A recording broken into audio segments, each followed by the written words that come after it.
बात करें तो आज न सही पाकिस्तान में मगर पाकिस्तान से बैरून मुल्क दुनिया भर में पाकिस्तान के इन फैसलों पर बातचीत भी हो रही है और बहस भी हो रहा है। अगर बात करें तो कल 27वीं आईनी तरमीम की उस मंजूरी के बाद आज बड़ा अहम फैसला सामने नज़र आया। सदर मुमलिकत आसिफ अली जरदारी साहब ने वाज़ेह तौर पर चीफ जस्टिस जो है अमीद इनको जो है वफाकी अदालत का जो है चीफ जस्टिस का हलफ उन्होंने उठा लिया और उसके बाद जो है पाकिस्तान के अंदर एक नई बहस यकीनी तौर पर नज़र आ रही है, जो कि ख़ास तौर पर पाकिस्तान तहरीक इंसाफ और कुछ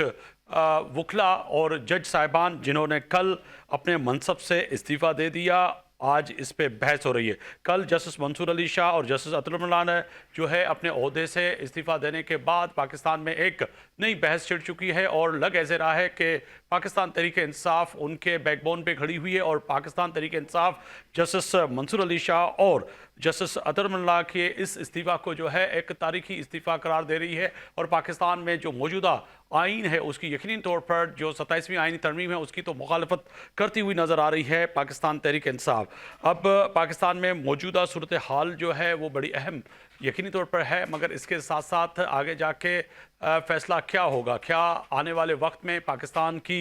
जो है अदलिया का जो निज़ाम है वो किस तरह से चलेगा और ख़ास तौर पर पाकिस्तान की मौजूदा जो है सियासी क़यादत और बिलखुसूस पाकिस्तान तहरीक इंसाफ JUF